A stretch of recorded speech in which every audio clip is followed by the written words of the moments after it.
Hi, everyone. Welcome to a delightful episode of Words, Images, and Worlds. I am so glad to be chatting with comics creator, author, artist Mike Allred. Mike, thank you for joining and chatting with me for a few minutes. Thanks for having me. Absolutely, anytime. I am also delighted to report that you are wonderful in person. I met you briefly at Heroes Con just a few weeks ago, and you were sort of sliding your way off of a plane that was delayed, but doing that with great kindness and finesse. And you had quite the line of people there as well to chat with and work with. So wonderful in Zoom and in person. Thank you. I became aware of your work through Wizard Magazine, really, and through getting to see Madman and the work you were doing there, and have followed you since and loved what you do. Whether it's an established character like Batman, I know you recently worked on, as well as other worlds that we'll explore throughout the interview. But curious about what led you to comics, how it's become this ideal form for your art and storytelling. They've always been in my life. I hope I don't bore anybody by telling this my origin story yet again, but my earliest clear memory is waking up in a hospital bed and the bed was blanketed with comic books. My older brother Lee had knocked me off a table and given me a concussion. And so, yeah, I woke up in the hospital and he had talked my parents into buying a bunch of comic books, which I'm pretty sure he probably kept most of them himself. He had amazing taste in comics, and I I wouldn't have the interest or knowledge or enthusiasm for all things comics if it wasn't for him. Yeah, yeah. I also share that kind of story. I had double pneumonia as a kid and got introduced to comics in a hospital bed. So there's a definite resonance there. Looks like Star Wars is also part of your fandom and part of your connection as well, I'm gathering. Yeah, I'm a pop culture fiend. I have my favorites. Star Wars would definitely be up there, but musical entities like the Beatles and David Bowie and the Mhm. British invasion. Um, I've had everyone constantly trying to get me into Doctor Who, and I always fought it off. And especially like my two very best friends are massive Doctor Who fans, Brian Hubert and Ben Saunders, who's a professor at the U of O and curates. He's the best curator of comic book exhibits in the world. He curated the Marvel exhibit that's been traveling around the world, Mhm. the EC exhibit. But anyway, these two guys are just massive Doctor Who fans, and I just never spoke that language. It was never available to me growing up. But I'm a huge Hammer horror fan, huge Peter Cushing fan, and Mhm. and then of course I have to mention Dan Slott, who's been on the set and has written some of the Doctor Who comics and largely inspired our Silver Surfer run as far as Mhm. the companion entity. But um, Ben and I were talking like I like wearing outfits at shows. I like helmets and being somebody else and we did a protest parade where I was a Death Star gunner saying remove the Emperor and Mhm. and Ben was he really dug it and afterwards like you know what I'd like to do some of this because I have all of these different things that I've made different armors and suits and like I wore a still suit at Heroes Con Mhm. doing. Mhm. And so he's like, I think I want to get into that. And he's from Wales and in some ways way more posh than me. But so I thought, okay, great. And so I started building another stormtrooper thing, thinking there's your entry level thing. And then so I told him, hey, I'm building you this armor for you to wear. And he's actually what I'd really like is a Dalek. Mhm.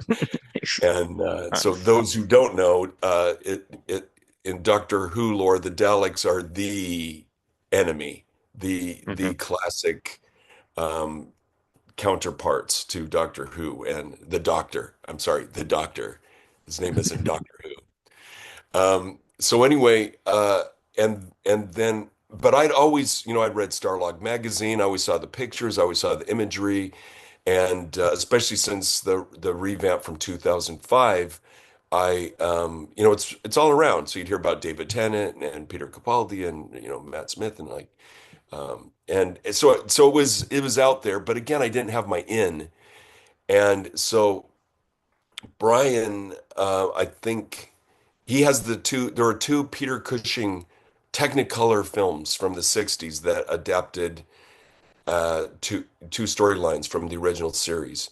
And I'm a huge Peter Cushing fan. And on weekends, I'd always watch Creature Features where they'd show two horror films, two science fiction movies. Bob Wilkins was the host. But I'd see Hammer horror films, everything that but for whatever reason, they didn't have these Peter Cushing Doctor Who movies. But Mhm. so I jumped on those.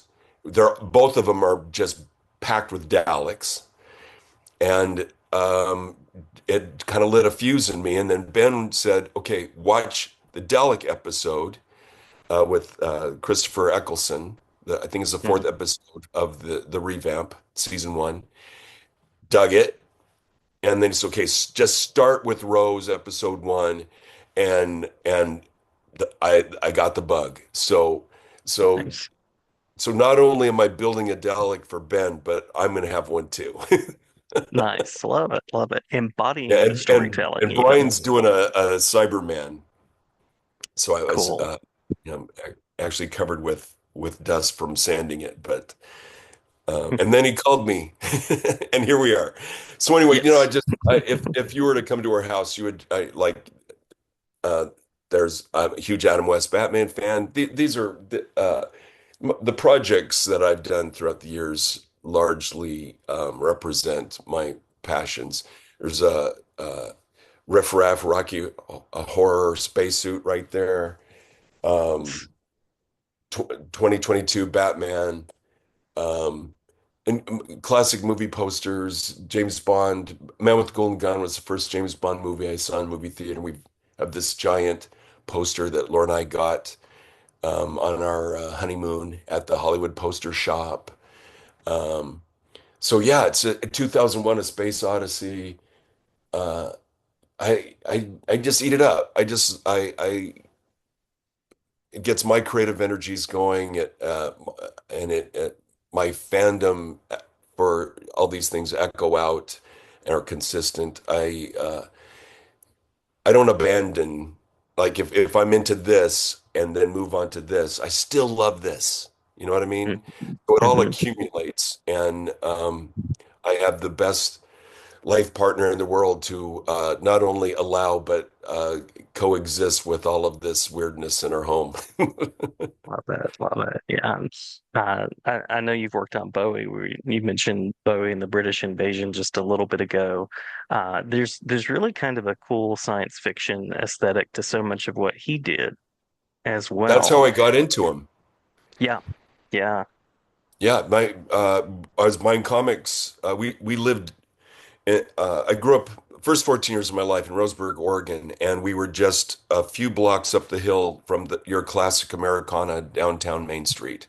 You'd have your toy Hmm. store, your music store, and your drugstore, and we had a couple of places where we would pick up our comics. And I was picking up comics, and on the magazine rack was Cream magazine with David Bowie on it, and I illustrate the magazine cover in the graphic novel, and that I was like, what is this? And I picked up the magazine, and on the way home bought my first 45, which was 45 version of Rebel Rebel. Lady Grinning Soul was on the other side. To this day, the sexiest song I've ever heard.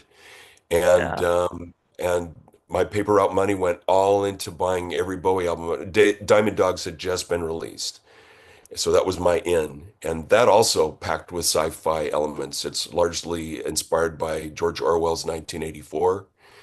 Mhm. And of course, Space Oddity and Ziggy Stardust, The Spiders from Mars. It's very comic booky, and even a compilation images, double album compilation of his called Images. The album cover is comic book panels. So But it was love a that. perfect transition.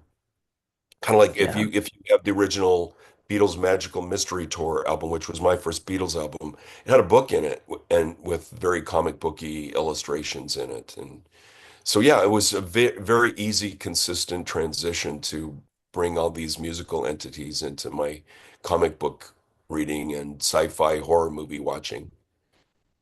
Even the work he did in film later, of course, Labyrinth, but then The Prestige. There's so many links back to some of that science Oh, fiction. I mean, man, getting to play Man Who Tess. Fell to Earth. I think Man Who Fell to Earth is a masterpiece. It's not everybody's cup of tea, but I love it. I love it. It was the first time I saw Desert Planet. Came out in 1976. First R-rated movie I was allowed to see. My cousin took me to it, and then very next year, Star Wars comes out. So Mhm. yeah, and my favorite things before that were Planet of the Apes. Yeah. And Star Wars was like a whole new thing. I couldn't, yeah, I've been in that deep dive ever since. Yeah. What was it like to actually get to connect with the Bowie project? How did that happen? Steve Horton, who co-wrote it with me, approached me and just said, if I can get a deal to do a Bowie uh, biographic novel, would you be in? And I was like, if the terms were right. Hmm. And he came back and said, okay, I got this, I got a deal. And he gave me an outline, and I double checked dates and whatnot, and then just threw in on it and all of the things that I wanted to do and tell and different events and elements and just ran with it. It was the biggest wave of creativity probably in my entire career. I just got caught in that wave and just flowed until it was done. I even hand lettered it. I got an Oh, wow. Eisner Yeah. nomination for best letterer, which is the strangest shock ever because my lettering is not good. But yeah, and Laura and I both won Eisners for it, artist and colorist. Yeah. Yeah. Uh, it's a beautiful book. It's album like the initial hardcover edition, and just a great big book of beauty. And I imagine you also listen to music while you create. Is that something that's part of your process? It varies. Sometimes I'll just have old movies on. I usually, well, if I'm not listening to music and it's movies, it's always movies that I've seen that I know and like. So I'm not largely distracted by them.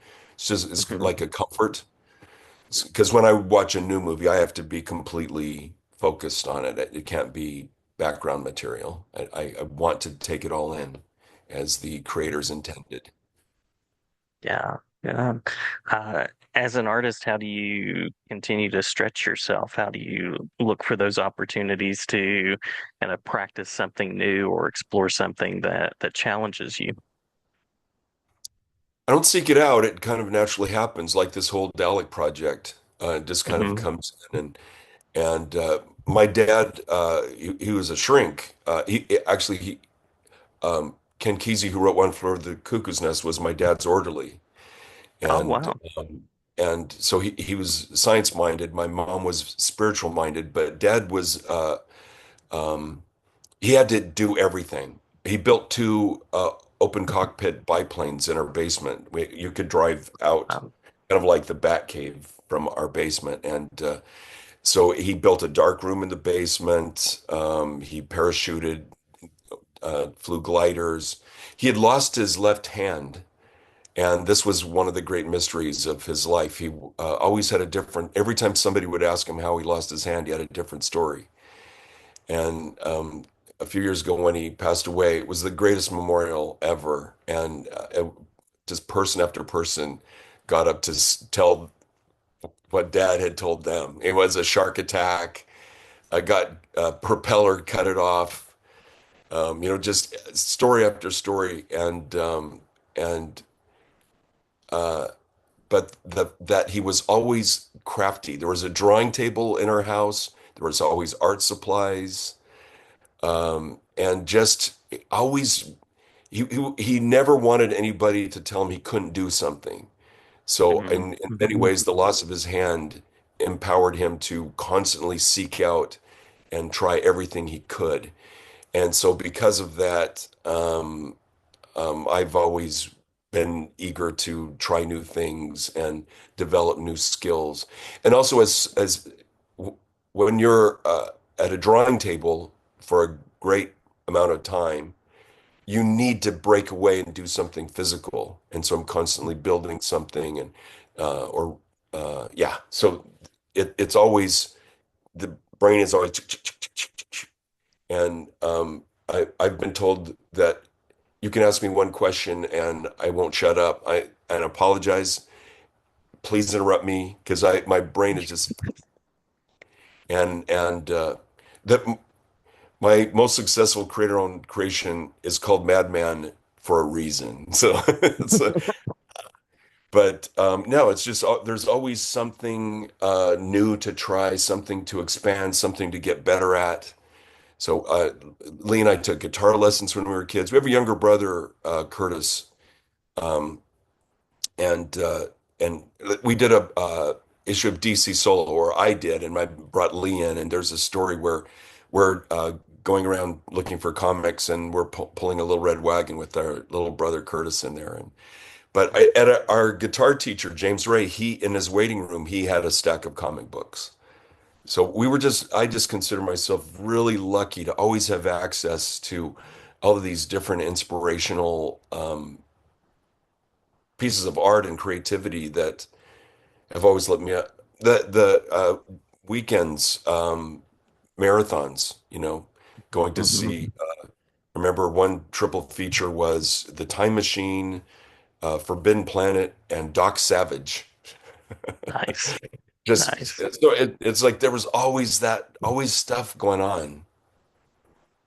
Yeah, it sounds like you come from a legacy of creativity, and I also have science fiction and pulp stories that just thrum at the center of my creativity and thinking too. Yeah, and my mom was very she was crafty. Like she would make puppets or Mm-hmm. ceramics. There was this really cool way where we would uh, cut blocks of wood, um, run strings between the blocks of wood, and glue the blocks of wood together. So there'd be a big one for the torso, uh, smaller one for the pelvis, you know, two for the arms, and the little ones for the hands, and then for the head. And they're all strings, and the blocks of wood, put them all together, and then we would paint the blocks of wood, Mm. and then strings off that, and we'd have puppets. And that was the kind of stuff my mom would have us do. She always made sure we were doing stuff. She never let us just sit around. It was a privilege to be able to sit down and watch some old movie. And I would sneak downstairs late at night to watch The Late Show and stuff. So the first time I saw Bride of Frankenstein was sneaking downstairs and turning the volume really low and sitting real close to the TV, and wow, Bride of Frankenstein. So, but yeah, that was what kept me doing everything else. And so we always drew. We always were, Lee and I would, just trade off or do our own comics, paper folded over kind of thing. Mhm. Nothing fancy. But just constantly telling stories to each other and to our family and friends. But it was always a hobby. It was just the weirdest thing that my hobby started paying better than my regular broadcasting career when I was a TV reporter. So, um, yeah, I'm in my happy place. When people say I work hard, it's like it's not work, it's play. So, Yeah. I'm always having to correct Laura when she refers to it as work, because it is not work. It's what I would do. I would do it for free. So don't tell anybody. But Right, right. Yeah, I'll redact that. I will redact that upon request, absolutely. What's it like to collaborate with Laura and to have sort of an in-house collaborator that you can also call a friend, a partner? Yeah, it's a dream. She's my everything. Everything wonderful in my life is because of her. We have wonderful children and children's children, and Everybody is near us. Most of our kids are within walking distance. And Laura keeps us all close. And that's her superpower. Just she started this thing called Family Fridays, where friends and family they come over and we have a meal and we have pinball machines or we'll karaoke or watch movies, you know. So and that all started. Oh, that started with iZombie. One of our comics got turned into a TV show, and so we Hmm. did a viewing party, and nobody watched the show. Everybody was just talking and visiting, and so it just kind of sprung off from that, and it became this opportunity for our friends and family to gather, and then when some of our peers come into town, we have them over, and it's always fun. And that's Laura. She does all that. I tend to be very if I didn't have Laura, I would be a very reclusive person. That no doubt about it. I would just be in my little creative bubble and do very little socializing, but she pulls me out. Yeah. Oh, Yeah. and as far as her being a colorist, I have a color deficiency. I'm technically colorblind, but I can see and appreciate colors. My brain has to constantly relearn them. So I won't know what a color is. Somebody will tell me it's red, and my brain learns that it's red. And until I have to find, relearn another color, but my brain will fill in the blanks after I know what it is. But so it's amazing and a huge blessing to have, I think, the best colorist in the business in the studio next door to me. And Oh. uh, we developed this process, which you would really need to have your colorist in-house to do this because I will draw and ink my boards, do the line art, give Laura the original. She scans it and makes a channel of the line art, gives me the original back, and then I'll do tones and graphite or gray washes to do the modeling and different textures and to just kind of round it out, which if I was a colorist, I would do. But then I give it back to her and she scans it again and makes a tonal channel.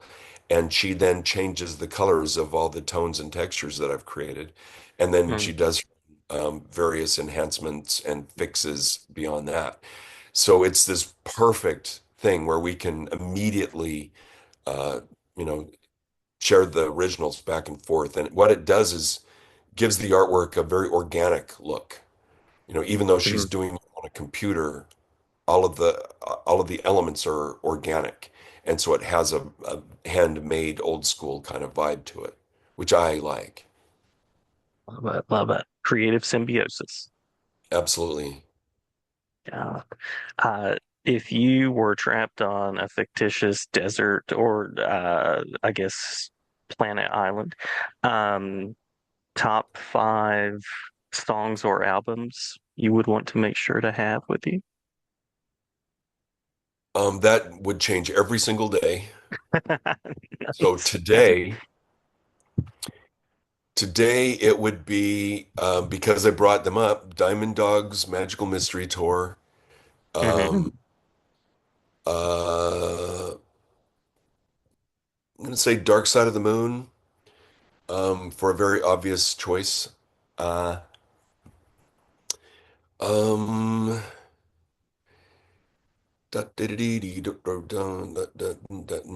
Exile on Main Street, Hmm.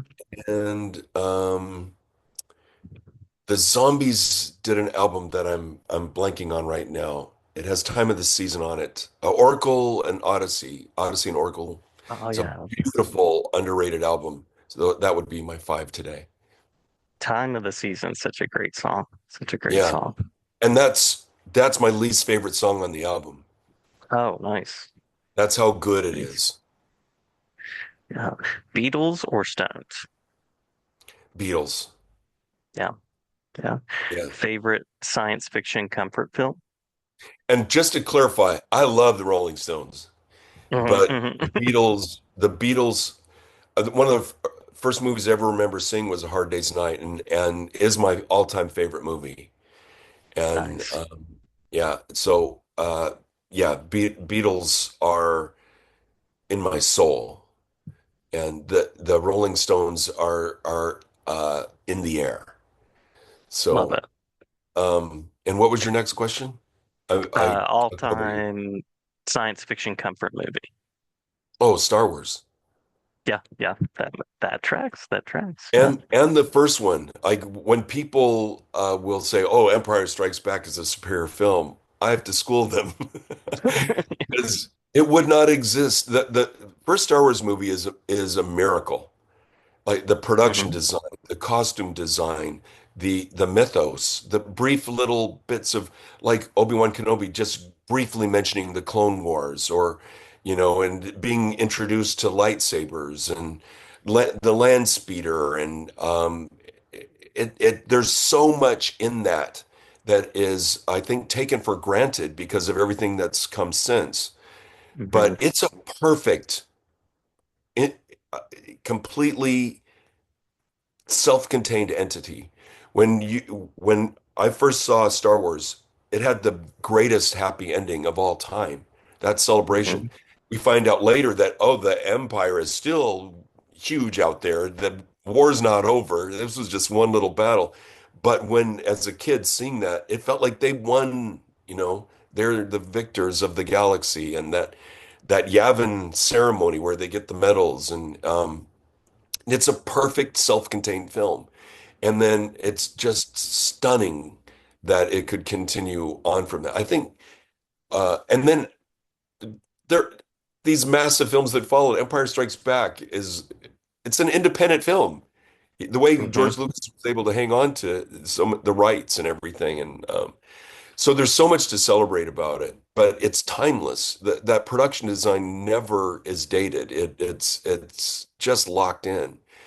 Um, and it's all because of that first. I mean, the introduction of Han Solo. You could go on and on. The first great female action hero. The way Princess True. Leia says, "Give me the blaster," and she takes control because her rescue isn't going as well as it should. It's Hmm. amazing.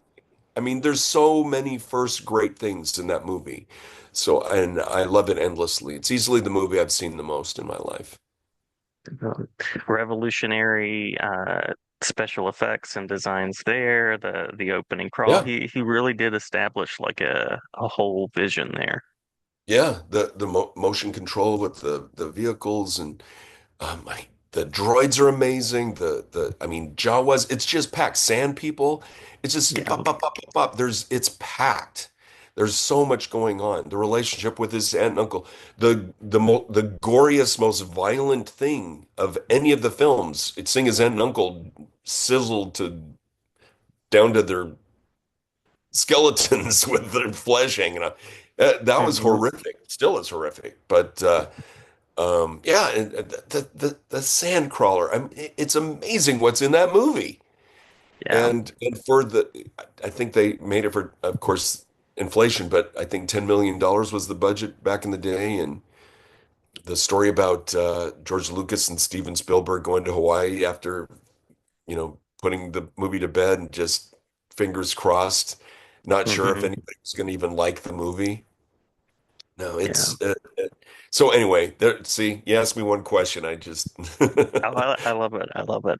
The one of the things that's so cool about comics to me, in addition to the character design and all of those elements, is the breakdowns and how you choose to tell a story. And when I think about Star Wars, I also think about like those scene wipes that go in different yeah, directions that automatically tell you I'm watching something in this universe. yeah. Oh. No, it's fantastic. And elements that were inspired by the childhood of him and his fellow filmmakers who all were kind of there tapping in. Brian De Palma contributed the idea of the crawl at the beginning, but the old serials, the old Flash Gordon movie serials and stuff, and they would have the wipes and things like that.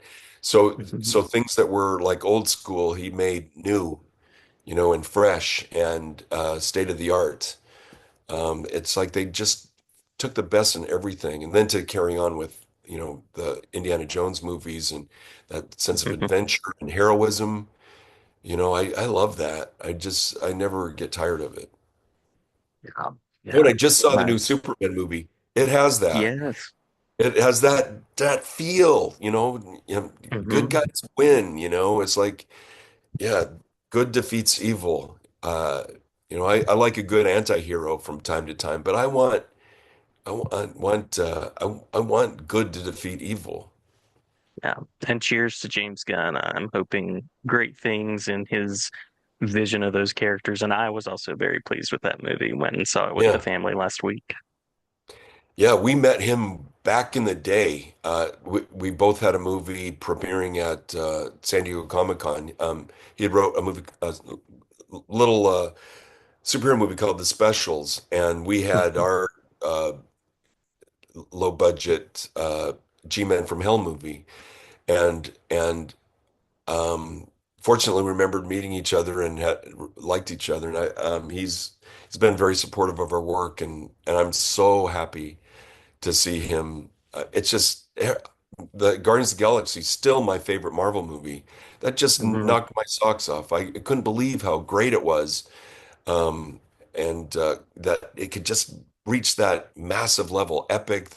This genius idea of the music, and listening to his songs, and all the characters. Just he's the guy. I when whoever gave him the reins to the DC cinematic universe, genius, pat on the back, because Hmm. that's the kind of talent that you want in charge of stuff like that. And so very happy to see that it's doing as well as it is, and he's over that first hurdle, and now I mean, oh my gosh, Metamorpho? Are you kidding me? So I mean, it's like crypto. I mean, that's the thing. It's like movies should be fun, have a big heart, Hmm. and that's James' specialty. He can go dark and scary, but there's always a sense of fun and adventure, and always a big heart in everything he does. And whew, I'm so glad that he now has been empowered to really show us what his vision is. I think the skies are open for him right now. And may they continue to be. Yeah. That attention to characters just drive everything home. And to have a character who can believably and likably say the phrase "good gosh" in a Yeah. film in 2025, Or that offer a tiny alone little is a bit feat. of offers that tiny little bit of criticism at the end, and I can be such a jerk sometimes. So it's like he's self-aware to an extreme. Yeah, yeah. Appreciate your work a great deal and Thank you. appreciate your time. Anything that you'd like to say about what's next for you and where people can find more information? I'm just uh, I like to say I'm covered in bruises from pinching myself, but my recent collaborations with Mark Russell have been a dream. I love working with him. He's a fellow Oregonian, and so we have easy access to each other, and he'll be at our family Fridays from time to time. Or Laura always throws these big Halloween, New Year's parties, and um, so it's nice to have somebody that I love working with that I can also see a lot. Matt Fraction, who I just did a minor threat story with, he's also an Oregonian, and we're doing a signing August 8th with Patton Oswalt here in town. And Nice. I'm really excited about that. Huge Patton Oswalt fan. He's a great guy. And Mark and I, we did Superman Space Age, we did Mhm. Batman Dark Age, and right now I'm just starting Wonder Woman Golden Age. Wonderful, So wonderful. we will at least have a trilogy under our belt, but I also want to do Justice League New Age and, and maybe Green Yeah, Lantern Emerald Age. would love to see that. Would love But to see that. we're having a great time playing with these classic DC characters, and it's a party, and I want the party to keep going. But we'll at least have a trilogy to put on the shelf. Yeah, yeah. Looking forward to that. I've enjoyed both of those entries so far, and Mark Russell, such a great writer. Anybody that can take Yeah. the Flintstones and do what he did with the Flintstones, Yes. nice vision. Yeah. Yeah. No, he meets every challenge. I mean, he made Superman feel fresh. He Hmm. made Hmm. Batman feel fresh. It's like that. that's somebody I really enjoy working with, and how he's open to my ideas, and I've been really blessed with all of my collaborations. No, no. Well, very grateful for the time again. And did we miss anything that you want to make sure to include? I always like to ask people that when they're Oh, on. I just finished. I There's the new history of the DC universe. The first issue, Hmm. I think, just came out. Each issue has two artists, and I share issue two with Brad Walker. And Nice.